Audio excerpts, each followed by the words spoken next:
voici la toute nouvelle Xperia Tablet Z, donc la première fois qu'on la montre en France au public. Donc elle sort fin mai début juin en 16, 32 et 16 Go 3G.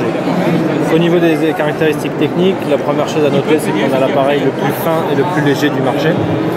On est exactement sur le même design que le smartphone Xperia Z. Exactement les mêmes matériaux, exactement la même structure, polyamide pareil, les mêmes boutons, voilà. La seule différence, c'est le verre de l'écran principal qui est pas en verre comme sur le Xperia, sinon ça serait une tablette qui serait beaucoup trop lourde. On est sur un écran évidemment HD, c'est du 10 pouces 1 avec Full HD, bien évidemment, oui, bien sûr. Avec les technologies de Mobile Bravia Engine qu'on retrouve aussi sur les smartphones, donc ce qui nous permet d'avoir une reproduction des couleurs supérieure à 100%, ce qui nous permet d'avoir un contraste largement amélioré et ce qui nous permet d'avoir une qualité d'image qui n'a absolument rien à envier à ce qu'on peut avoir sur des appareils à plus haute résolution. Au niveau du moteur, on a un Snapdragon S4 Pro. Donc on monte en gamme par rapport au processeur qu'on avait avant. Le fameux S4 Pro. Le fameux, voilà, qui commence à être très connu. Un petit peu partout, voilà, mais qui marche très bien, donc c'est le meilleur, c'est pour ça que tout le monde le prend.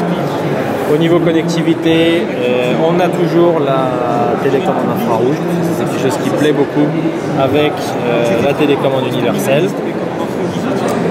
Alors je ne l'ai pas là-dessus parce que ça c'est encore un sample qui n'a pas été installé, mais en tout cas elle sera disponible. Évidemment Bluetooth, Wi-Fi, 3G, 4G, il y aura un modèle 4G et bien évidemment aussi NFC. Ouais, ça maintenant. Toute notre gamme est équipée de NFC, donc pour pouvoir connecter tous les périphériques. Tous les périphériques qui sont NFC également. Au niveau de l'appareil photo, on a là hérité de technologie de la photo avec un capteur Exmor-R. On est en, je crois, 8 millions de pixels, j'ai vérifié, et 2 millions en haut de cam. HDR aussi.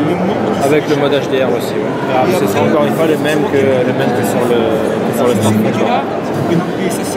Au niveau du son, on a doublé le nombre de haut-parleurs.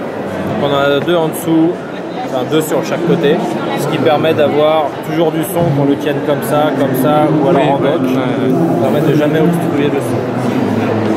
La grosse nouveauté aussi et l'unicité de ce produit, c'est qu'il est complètement waterproof. Donc la norme c'est IP57. On peut immerger le produit dans l'eau, encore une fois exactement comme le téléphone, jusqu'à 1 mètre de profondeur pendant une demi-heure. Oui, la norme de base c'est ça, mais effectivement on peut aller plus, donc l'utilisation bain, piscine, à condition de bien fermer, qu'il n'y ait pas un petit... Voilà, bon, en général tout est bien fermé, c'est rare qu'il y ait quelque chose qui ne s'ouvre pas. Au niveau de l'interface, on retrouve toujours les 5 écrans liés à Android. Donc le produit sortira en 4.1 et sera upgradé en 4.2 à l'horizon juin-juillet, je crois. D'accord, ouais, okay. Donc juste après la sortie.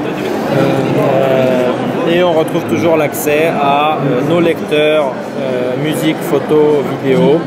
Donc on retrouve exactement la même interface que celle que vous avez sur les smartphones Xperia maintenant, que ce soit en horizontal ou en vertical bien évidemment. On retrouve la même interface aussi pour la gestion des photos de l'album, donc photo vidéo, avec la possibilité d'avoir des vues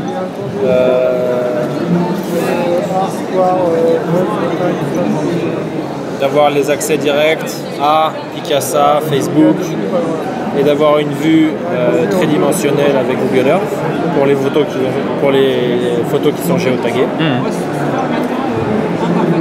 Et idem pour l'interface film, on retrouve exactement la même. Donc on a quelques films qui sont préinstallés.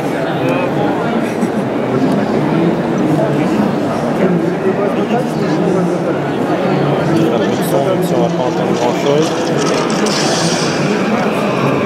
Voilà, ensuite on a aussi accès à tout l'environnement de contenu du Sony Entertainment Network.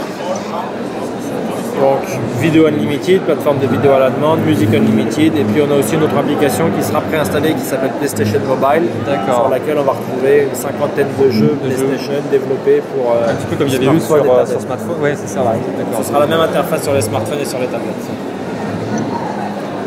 Donc encore une fois, moins de 7 mm d'épaisseur. Oula, moins de 7 mm d'épaisseur, ce qui fait la plus fine du marché, et on sera en dessous des 500 grammes.